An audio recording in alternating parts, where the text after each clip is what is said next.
자, 앞서 미리 좀 보도를 해드렸습니다. 일부에서 문화재청이 작성한 보고서에서 그 보고서에 근거해서 춘천의 중도 레고랜드에서 발굴된 고인돌 유물이 옮겨지고 있습니다. 이거 굉장히 중요한 유물인데 문제는 보고서 자체에 굉장히 오류가 있다는 겁니다. 이걸 저희 JTBC가 입수한 문서에서 밝혀냈습니다. 또 이걸 근거로 해서 문화재 운반 작업도 하고 있는데 그 운반 작업도 허술하기 짝이 없습니다. 3,000년 된 문화재 훼손이 불가피해 보인다는 지적이 나오고 있습니다.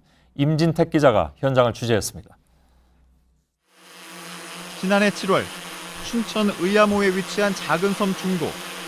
우리나라 고고학계에서 일찍이 볼 수 없었던 일대 사건이 일어났습니다.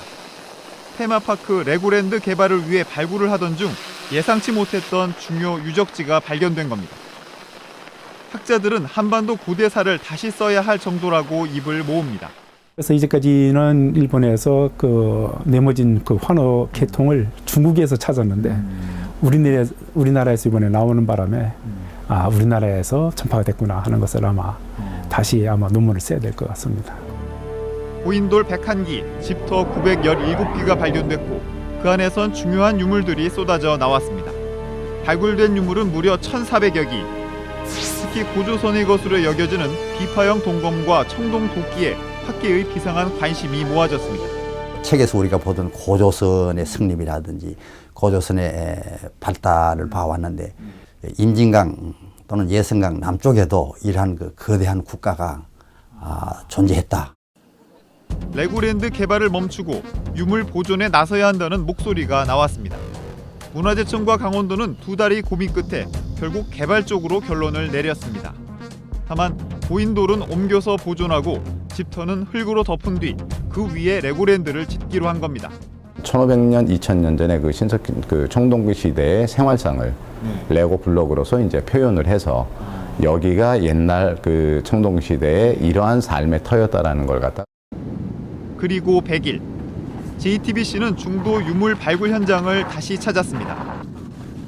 눈에 덮인 거대한 유적터가 모습을 드러냅니다. 28만여 제곱미터의 이 땅에 3,000년 전 조상들 약 5천여 명이 모여 살았던 겁니다. 발굴터를 하나하나 살펴보기로 했습니다. 한눈에 보기에도 집터의 윤곽이 무너진 모습을 확인할 수 있습니다. 모양이 선명하던 5달 전 발굴 당시와는 많이 다른 모습입니다. 그런데 자세히 보니 대부분 집터가 혹한의 무방비로 노출돼 있습니다. 훼손을 우려하는 목소리가 나옵니다. 일단은 겨울 되잖아요. 그럼 부직포라든가 이런 걸 싹 깔아놔야 돼요. 눈이 오더라도 그런 부분을 보존을 시키고 훼손 안 되게 해야 되는데. 집터 뒤로 연결된 고인돌 무덤터로 갔습니다. 고인돌을 구성한 돌들을 담아둔 비닐 포대 수십여 개가 눈에 들어옵니다. 지난해 7월 발굴 당시 조화롭게 정렬져 있던 모습을 상상하기 어렵습니다. 문화재청과 개발회사는 최대한 원래 모습대로 옮길 계획이라고 말합니다. 문화재위원회에서 요 열 그대로 나온 모습 그대로 옆으로다 옮기기로. 어디로 옮기게 돼요? 아래쪽으로요? 예, 옆으로다가요. 하지만 이미 돌이킬 수 없는 훼손이라는 주장이 나옵니다. 농촌에 가면 무슨 동물 사료 담는 그 마대에다가 집어넣어 가지고 저렇게 통곡공사에도 저렇게 내버리다시피 저러는데 저거는 귀중한 우리 역사 유적이고 이건 세계적인 유적입니다. 매장문화재보호법은 문화재의 역사성과 희소성을 따져 원형 보존 혹은 이전 복원을 결정하도록 했습니다. 취재팀은 문화재청이 지난 9월 작성해 매장문화재위원회에 제출한 한 장의 보고서를 입수했습니다. 유적의 높이와 주변 의암호의 최고 수위를 비교한 것입니다. 고인돌 터의 높이는 수면보다 50cm 낮게 기록돼 있습니다. 반면 주거지와 환호, 즉 방호벽 자리는 수면보다 각각 70cm, 30cm 높습니다. 의암호의 수면이 제일 높을 때 고인돌 터는 물에 잠긴다는 의미입니다.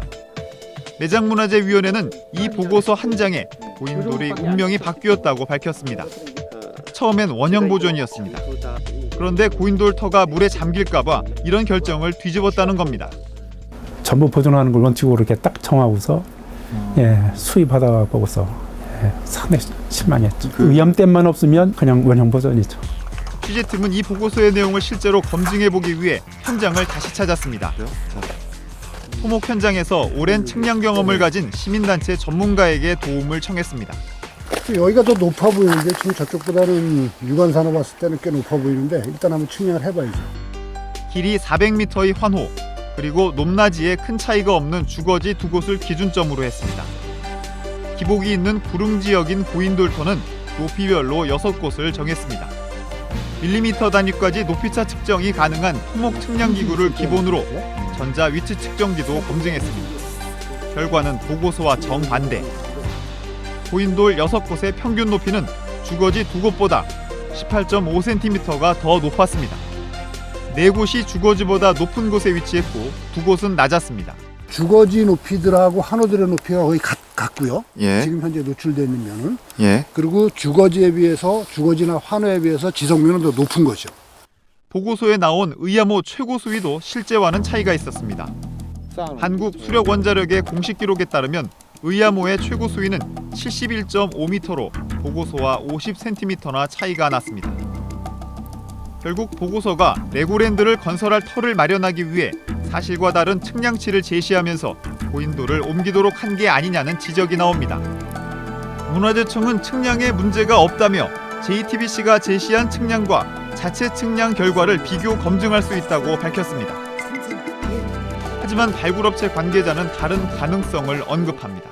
예델 쪽하고는 아마 이런 부분들이 좀 있는 것 같더라고요. 그러니까 아이들이 뛰놀고 어떤 상상의 나래를 펴는데 무덤 공간하고의 어떤 그런 부분들. 그러니까 교육 자료로서는 좋긴 한데 그 레고 하고의 그런 부분들. 문제의 보고서 작성 경위와 배경에 대한 전면 조사도 불가피해 보이는 대목입니다. 고고학상의 유구란 것은 원위치에 있을 때 역사적인 평가를 받는데 그것을 옮기게 되니까 상당히 불행한 일이고. JTBC 임진택입니다.